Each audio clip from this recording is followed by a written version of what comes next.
अस्सलाम वालेकुम। अमीन फारूक की हाज़िर खिदमत है। नाजरीन, आज मैं आपको साबिक इंपीरियल कस्टम हाउस की इमारत के बारे में बताऊंगा, जिसमें आजकल पाकिस्तान कस्टम्स एकेडमी है, जिसमें पाकिस्तान कस्टम्स के लोअर और हायर लेवल के ऑफिसर्स और ऑफिसर्स जो हैं वो ट्रेनिंग हासिल करते हैं। नाजरीन, ये जो साबिक इंपीरियल कस्टम हाउस की इमारत है, इसका ताल्लुक ब्रिटिश राज से था और ये ब्रिटिश और हिंदू और गोथिक फन तामीर का हसीन इम्तजाज है। इसे मिस्टर जॉर्ज ने डिज़ाइन किया था, जो कि गवर्नमेंट ऑफ बॉम्बे के लिए काम करने वाले स्कॉटिश कंसल्टेंट आर्किटेक्ट थे। Mister Watt prince of Wales museum और गेटवे ऑफ इंडिया के मेमार भी थे। 17 फरवरी 1902 को बॉम्बे प्रेसिडेंसी ने कस्टम्स एंड पोर्ट अथॉरिटी को कराची में जमीन अलॉट की। इसके फौरन बाद तमीर का आगाज हुआ और 1400 मरबा मीटर का 3 दायरादार विक्टोरियन तर्ज का ढांचा 1915 में मुकम्मल हुआ और इसके ऊपर तकरीबन 9,74,990 रुपए लागत आई। इसमें इस्तेमाल होने वाला मरकजी तामीराती मवाद जो है वो इस्तेमाल हुआ। इमारत की दीगर क्लासिक खसूसियात में इसके मेहराब वाले दरवाजे और टीक वुड से बनी खिड़कियां शामिल हैं। इमारत का बैरूनी और अंदरूनी हिस्सा ऊंची छतों के साथ सादा है, जो कि एक शानदार नजर देता है। बॉम्बे के गवर्नर, उस वक्त के जो बॉम्बे के गवर्नर थे, लॉर्ड वेलिंगटन ने 5 फरवरी 1916 को इमारत का इफ्तिताह किया। Board of trustee and custom का पहला अजलास इस अहाते में 12 जनवरी 1916 को हुआ। जंग अजीम के दौरान इस इमारत को बैरकों में तब्दील कर दिया गया। पहली जंग अजीम में मसरूफ ब्रिटिश फौजियों के लिए 500 बिस्तरों पर मुश्तमिल फौजी अस्पताल और 1916 से 1919 तक 3 साल के लिए मेडिकल ट्रांजिट कैंप के तौर पे इसे नंबर 1 इंडियन जनरल हॉस्पिटल का नाम दिया गया। इसके अलावा आर्किटेक्चरल नुक्ता नजर से ये पत्थर पर मबनी पीले रंग के ढांचे के साथ मकामी और गैर मुल्की अनासर के इम्तजाज को पेश करता है और एक मरकजी खतूत के साथ एक बड़ा गुंबद खूबसूरती से बनाया गया है, जो कि इस बिल्डिंग के ऊपर रखा गया है। रोमन फन तामीर की खसूसियात की अक्कासी करता है। इमारत के दीगर क्लासिक खसूसियात इसके मेहराब वाले दरवाजे और खिड़कियां हैं। कमरे ऊंची छतों के साथ कुशादा हैं, जो इसकी सजावट में भरपूर कदर का इजाफा करते हैं। नादरीन, इसी बिल्डिंग में महकमा कस्टम के एक होनहार ऑफिसर जनाब कामिल हुसैन ने अपने शौक व जाती लगन की बदौलत अपनी मदद आपके तहत महकमा कस्टम के 1878 से लेके अब तक के नवादरात को इकट्ठा किया। आपकी इस लगन को सराहते हुए federal board of revenue Pakistan ने इसी बिल्डिंग में कामिल कस्टम म्यूजियम कायम किया। मजीद ये कि सदर इस्लामी जमहूरिया पाकिस्तान जनाब आरिफ अलवी साहब ने जनाब कामिल हुसैन की खिदमात को सराहते हुए इसी अजायब घर में पर्सनली आकर कामिल साहब की खिदमात का एतराफ़ किया और आपकी काविशों को सराहा। आज इसी सिलसिले में हम आपकी मुलाकात इस कस्टम के अजायब घर के बानी से करवा रहे हैं, जो हमें मुगलिया व ब्रिटिश दौरे हुकूमत से लेकर आज तक की कस्टम हिस्ट्री के बारे में डिटेल में बताएंगे। तो आइए चलते हैं जनाब कामिल हुसैन साहब के पास। जी कामिल साहब, आपका बहुत बहुत शुक्रिया कि आपने कीमती वक्त में से आज हमारे लिए वक्त निकाला। हमारी आपसे ये गुजारिश है कि आज के इस कामिल कस्टम म्यूजियम के बारे में आप हमें डिटेल्स बताएं कि मुगल एम्परर से लेके आज तक की जो हिस्ट्री है उसमें क्या क्या तब्दीलियां हुई, क्या क्या उसकी हिस्ट्री है, उसकी डिटेल्स हैं, वो आज आप हमें बताएं। सबसे पहले मैं आपसे ये रिक्वेस्ट करूंगा कि अपनी इस हिस्ट्री को मुगल एम्परर से स्टार्ट करें। बहुत शुक्रिया अमीन फारूकी साहब, आप यहाँ तशरीफ लाए और आकर के आपने हमारे म्यूजियम की और बल्कि इसको लोगों को दिखाने में अपनी तारीख, अपने मुल्क की तारीख, अपने वतन की तारीख, हमारे डिपार्टमेंट की तारीख बतलाने के लिए जो आपकी काविश है, मैं इस पर आपका शुक्रिया अदा करता हूँ।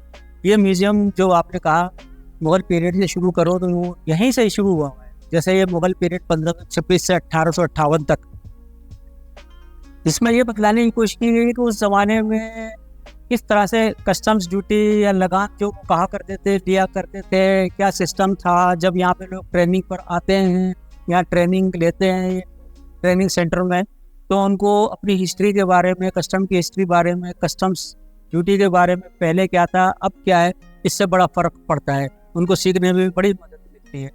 तो ये वो मुगल पीरियड का दौर शुरू हुआ है, यहाँ से म्यूजियम शुरू हुआ है। ये देखिए आप के मुगल पीरियड में किस किस तरीके से कैसे कैसे ड्यूटी ली जाती थी, और फिर 1500-1600 के दरमियान में किस तरीके से एक पोर्ट सूरत को जो है लीज पर दिया गया ईस्ट इंडिया कंपनी को। फिर वहाँ से सिलसिला शुरू हुआ इनका ईस्ट इंडिया कंपनी का। देखें ना, ये यहाँ से अब ब्रिटिश दौर शुरू होता है। 1878 में हमारा पहला कस्टम एक्ट जो था क्वीन अलेक्जेंडर विक्टोरिया ने अप्रूव किया, और कस्टम एक्ट अप्रूव करने के बाद उसने अपना जो क्राउन पहना हुआ है, ये क्राउन उसने कस्टम ऑफिसर को अलॉट किया कि वो इसको अपने शोल्डर पर और पी कैप पर पहनेगा। ये वो एपोलेट है जिस पर हम लोगों ने 47 तक कस्टम्स डिपार्टमेंट ने 1947 तक ब्रिटिश क्राउन अपने शोल्डर पर पहना और पी कैप पर लगाया, इसीलिए इसको रॉयल डिपार्टमेंट कहा जाता है। Royal service of Pakistan, royal service of Pakistan, royal custom. ठीक है, ये उस जमाने के लोगोस हैं जो वो यूज होते थे ब्रिटिश दौर के अंदर। ये ट्रेजरी लोग हैं, इस ट्रेजरी लोगों से ही सैलरी मिलती थी, अपने ट्रेजरी था यहाँ पे सिस्टम सारा। ये सेरेमोनी होते थे सारे, हम अपने चेस्ट पर लगाते थे ब्रिटिश क्राउन के साथ, उस जमाने में यही था। ये हमारा एंटी स्मगलिंग का लोगो है, जो डिपार्टमेंट था उसका लोगो डिजाइन किया था, और ये वो लोगो है। 1878 में जब कस्टम एक्ट अप्रूव हुआ तो फौरी तौर पर जोना बंदर एक जगह थी जहाँ पर जो था एक बिल्डिंग को फौरी तौर पर जो है कस्टम हाउस डिक्लेयर किया गया। ये पिक्चर उसी की है जो 1947 तक कोई टूट फूट गया था, लेकिन इसकी पिक्चर यहाँ पर म्यूजियम में महफूज है। इसी तरीके से जब हमें एंटी स्मगलिंग में हमें समंदर के अंदर पेट्रोलिंग करने की जरूरत महसूस हुई, तो बॉम्बे प्रेसिडेंसी से वहाँ के सेक्रेटरी जो थे वो एक बोट लेकर के आए, ML मर्क पहली बोट आई, और पहला हमारा जो स्टाफ अपॉइंट हुआ मेरीन स्टाफ के साथ। ये पिक्चर है, और ये तो उसको हमने साफ करके थोड़ा सा पिक्चर पर लगाया। असली 1909 की पिक्चर जो ओरिजिनल वो इस कंडीशन में है, जिसको हमने प्रिजर्व कर लिया है, दोनों साइड पे शीशे लगा करके। तब फिर इस कस्टम एक्ट के अप्रूव होते के साथ ही जो काम शुरू हुआ, सबसे पहले कलेक्टर नॉमिनेट हुआ, mister C.A. Galton first collector appointment का हुआ। उसके बाद फिर उन्होंने जो थे बाकी अपॉइंटमेंट किए, जिसमें प्रिवेंटिव सर्विस के अंदर जो लोग थे, क्योंकि बिल्डिंग मौजूद नहीं थी तो फिलहाल तो वुडन बिल्डिंग बना करके और स्टाफ ने आकर के यहाँ पे काम करने शुरू कर दिया था, और फिर आहिस्ता आहिस्ता बिल्डिंग ये बननी शुरू हुई। इसके जो आर्किटेक्ट थे 1916 के अंदर ये कंप्लीट हुई है। इसके आर्किटेक्ट जो थे मिस्टर जॉर्ज व्हाइटेट, इनकी बड़ी खिदमत थी, और इनको गवर्नर जेम्स फर्गुसन ने इनको अपॉइंट किया था इस बिल्डिंग बनाने पर। और ये कस्टम हाउस की बिल्डिंग जो थी कंप्लीट हो गई थी 1916 में। ये ब्रिटिश दौर की पिक्चर है, जिस वक्त यहाँ पर बिल्डिंग कंप्लीट होने के बाद उस पर आप देखेंगे ब्रिटिश का फ्लैग जो है वो लगा हुआ है। वो पहले प्रिवेंटिव ऑफिसर हैं जनाब T.M.O. रे ने, ये पहले प्रिवेंटिव ऑफिसर है जो आए थे, और इनकी बड़ी खिदमत थी। इन्होंने से पहले फर्स्ट सेक्रेटरी क्लब भी रहे, इन्होंने क्लब डिज़ाइन भी किया, और फाउंडर सेक्रेटरी ही हमारे कस्टम क्लब के प्रिवेंटिव सर्विस का क्लब और एंटी स्मगलिंग को बनाने में इनकी बड़ी खिदमत है। स्पोर्ट्स में इनकी बड़ी खिदमत है। वेरी इंटरेस्टेड अमीन फारूकी साहब, आप ये देखिए कि आप इसी गेट से एंट्री आपने दी है, ये वही गेट है, ये 1936 की पिक्चर्स है, जिसके अंदर एक कलेक्टर जो है उसका सेंट्रल एक्साइज में ट्रांसफर हुआ है, और एक कलेक्टर जो है वो कस्टम हाउस कराची में आए। बस फिर अपॉइंटमेंट शुरू हो गए और काम शुरू हो गया। यहाँ पे मिस्टर मोटिमर है, इसी तरीके से टॉम केले हैं, DCW किंग है। टॉम केले जो है एंटी स्मगलिंग ऑर्गेनाइज इन्होंने किया था, पहले सुपरिटेंडेंट ये हमारे एंटी स्मगलिंग के लगे थे मिस्टर टॉम केले। और उस वक्त ACDC भी हैं, ये सब उनकी पिक्चर्स हैं सारी की सारी ना। ये उस वक्त जो उनके साथ ACDC जो कलेक्टर के साथ टीम थी, ये उनके साथ होते थे।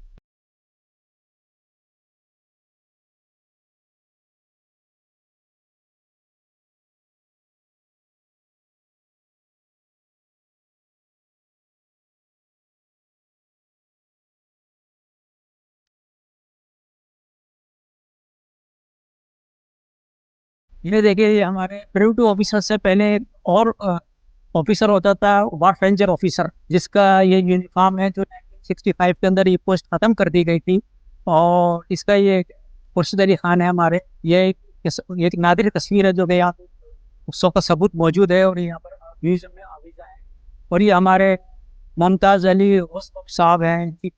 इनका भी एक बड़ी तस्वीर है कि भाई के इनके भतीजे के बेटे यहाँ पर जो है आज सर्विस अभी भी जॉब कर रहे हैं।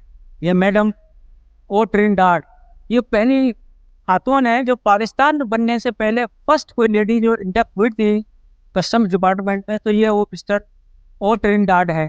ये पाकिस्तान बनने से पहले 1946 के अंदर इनका अपॉइंटमेंट। ये पाकिस्तान की हिस्ट्री कामिल साहब शुरू हो रही है से अल्हम्दुलिल्लाह पाकिस्तान की तारीख शुरू होती है। ये हमारे पहले कलेक्टर थे मियां इल्मुद्दीन, सबसे पहला कलेक्टर 47 में इनको नामजद किया गया था। और उस वक्त सेंट्रल बोर्ड ऑफ रेवेन्यू जो था उसका जो चेयरमैन, मौजूदा चेयरमैन थे उस वक्त sir Victor Alfred Charles Turner. तो कायदे आज़म के ऑर्डर पर इनको स्पेशली रोक लिया गया था कि आप ही अपनी खिदमत जारी रखें, और इनको बहुत ही सीनियर तरीन ब्यूरोक्रेट्स का लक़ब दिया जाता है। इन्होंने 14 अगस्त 1947 से लेके 1 फरवरी 1950 तक अपनी खिदमत as chairman central board of revenue सर अंजाम दी। पहला अपॉइंटमेंट जो प्रिवेंटिव ऑफिसर का किया था और शमसुद्दीन अहमद कपाड़िया साहब थे। इनको अगस्त में इनका अपॉइंटमेंट हुआ था एज ए प्रिवेंटिव ऑफिसर। इन्होंने माशाल्लाह से 100 ईयर्स एज पाई। पहला कार्ड इन्हीं का ही जारी हुआ था, कस्टम सर्विस कार्ड पहला इन्हीं का जारी हुआ था। उसके फौरन बाद बहुत ही ज़्यादा ज़रूरत पड़ी लेडी प्रिवेंटिव ऑफिसर्स की एयरपोर्ट पे, तो फिर सबसे पहले ये मैडम मिस जरीन मुशर्रफ का अपॉइंटमेंट हुआ। जरीन मुशर्रफ जो है ये एक्स प्रेसिडेंट ऑफ पाकिस्तान जनाब जनरल परवेज मुशर्रफ साहब की वालदा साहबा की, जो कि first lady customs officer appoint हुई पाकिस्तान कस्टम में इन द ईयर 1950। ये बड़ी इंटरेस्टेड पिक्चर है अमीन फारूकी साहब। ये पहला दिन है, ये 15 अगस्त 1947 का दिन है और सारा स्टाफ और अमला परेशान है। और यहाँ पे जो पहले कलेक्टर थे मियां इल्मुद्दीन वो तकरीर कर रहे हैं, और इनकी तकरीर को हमारा कस्टम स्टाफ और जितने भी इंपोर्टर एक्सपोर्टर यहाँ होते थे वो बड़े से सुन रहे हैं। मियां इल्मुद्दीन कह रहे हैं कि ये अल्हम्दुलिल्लाह पाकिस्तान बन गया है, आप लोग काम अपना उसी तरीके से करो जैसे करते रहते थे, बस फ़र्क इतना पड़ा है कि इस जगह का नाम कस्टम हाउस इंडिया की जगह कस्टम हाउस पाकिस्तान है। नाज़रीन, ये फर्स्ट कस्टम लोगो है जो पाकिस्तान कस्टम का जो 1878 में इशू हुआ। उसके बाद फिर दूसरा लोगो कस्टम्स का लोगो इशू हुआ 1947 में। तो ये 1947 का लोगो है कस्टम्स का। उसके बाद फिर ये तब्दील हुआ होते होते फिर ये पाकिस्तान कस्टम का 1952 में ये लोगो इंट्रोड्यूस हुआ। उसके बाद नादरी दोबारा फिर 1975 में ये कस्टम्स का लोगो इशू हुआ। उसके बाद आखिर में 2022 में अभी जो है पाकिस्तान कस्टम्स का ये लोगो है।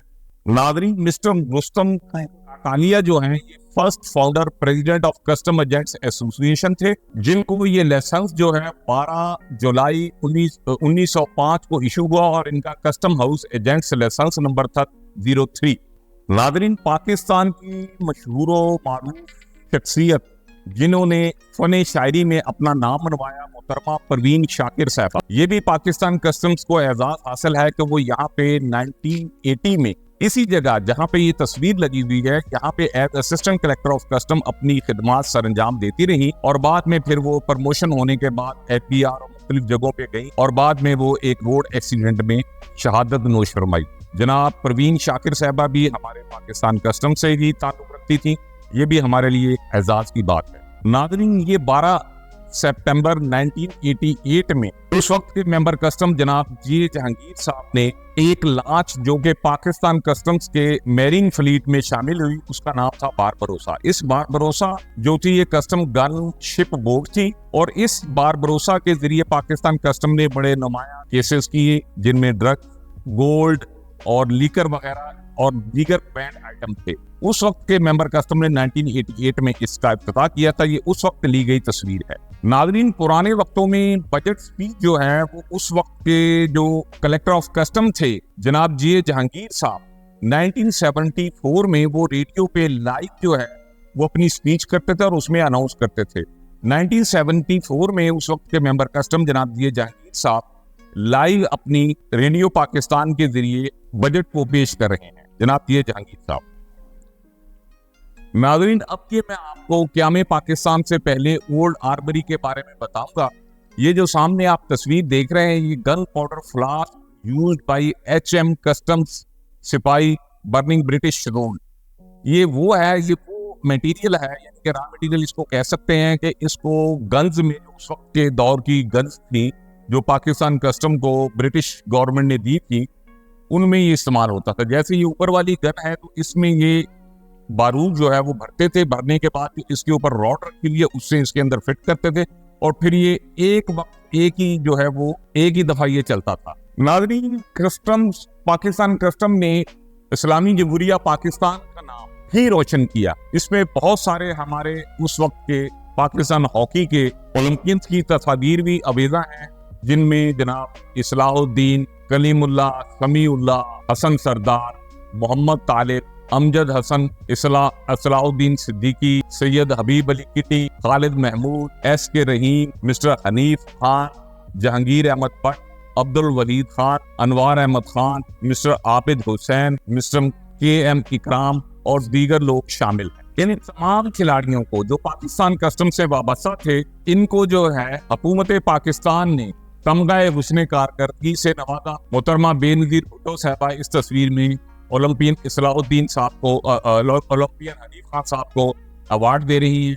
दूसरी तरफ प्रेसिडेंट ऑफ इस्लामी जमहूरिया पाकिस्तान जनाब यूसुफ रजा गिलानी साहब समीउल्लाह, ओलंपियन समीउल्लाह साहब को अवार्ड दे रहे हैं। इस तस्वीर में जनाब अनवार अहमद खान साहब मेडल रसीद कर रहे हैं प्रिंस करीम आगा खान से इन 60s। यहाँ पे जनाब कैप्टन जफर अहमद खान जो पाकिस्तान हॉकी टीम के कैप्टन थे, उनसे field marshal general Ayub Khan साहब उनको हबीब अली किड्डी साहब को शेक हैंड कर रहे हैं। और ये दूसरी तस्वीर में कायद आजम गोल्ड कप में जनाब मुस्तफा साहब जो है वो हनीफ खान साहब को अवार्ड दे रहे हैं। नाज़रीन, ये वो तस्वीर है जो 1950 में ली गई है। इसमें Pakistan custom hockey team captain Olympian Mahmoodul Hasan साहब मादरे मिल्लत मोहतरमा फातिमा जना साहबा से शेक हैंड कर रहे हैं और अपनी टीम का वो इंट्रोडक्शन करवा रहे हैं। नाज़रीन, ये 1878 में जो क्वींस एलिजाबेथ ने कस्टम एक्ट अप्रूव किया था, ये उसकी कॉपी है। उसके बाद लास्ट जो है 1967 में जो अमेंडेड कॉपी है कस्टम एक्ट की, वो ये है। उसके बाद 1969 में दूसरा कस्टम एक्ट आया जो कि पाकिस्तान कस्टम एक्ट 1969 के नाम से जाना जाता है, जो आज तक जिसमें मुख्तलिफ किस्म की अमेंडमेंट होती रहती हैं और आज तक भी यही इन फील्ड है, कस्टम एक्ट 1969। नाज़रीन, ब्रिटिश दौर से लेके 1987 तक पाकिस्तान कस्टम अपने तमाम ऑफिशियल ड्यूटीज वगैरह जो है वो इसी ओल्ड बिल्डिंग कस्टम हाउस में अदा करते थे। और वक्त के साथ साथ इस चीज की जरूरत पड़ी कि एक नई बिल्डिंग जो है वो बनाई जाए जिसमें तमाम कस्टम के डिपार्टमेंट्स जो है वो उसमें आ जाएं। तो उसके लिए फिर उस वक्त के प्रेसिडेंट ऑफ पाकिस्तान जनाब जनरल मोहम्मद जियाउल हक साहब ने 7 मार्च 1979 को नई बिल्डिंग जो 12 मंजिला पे मुश्तमिल थी उसकी ग्राउंड सेरेमनी की, ग्राउंड ब्रेकिंग सेरेमनी की। और उसके बाद 1987 में ये बिल्डिंग जो है कंप्लीट हुई और 8 मई 1987 को उस वक्त के वजीर आजम पाकिस्तान मोहम्मद खान जनेजो ने उसका इफ्तिताह किया। और ये वो बिल्डिंग का मैं आपको मॉडल दिखा रहा हूँ जिसके अंदर आज भी कस्टम हाउस के लोग अपनी ड्यूटी सरअंजाम दे रहे हैं। और ये जो ओल्ड बिल्डिंग है इसको फिर पाकिस्तान कस्टम अकेडमी के नाम से के तब्दील कर दिया और इसमें अब मुख्तलिफ ऑफिसर कस्टम्स के जो आते हैं न्यू होते हैं या वैसे कोई सेमिनार वगैरह होते हैं, तो उसमें फिर इनको ट्रेनिंग वगैरह दी जाती है। और पूरा सेटअप जो है पाकिस्तान कस्टम एकेडमी का वो इस ओल्ड बिल्डिंग में है, जो कि ब्रिटिश दौर के वक्त की बनी हुई है।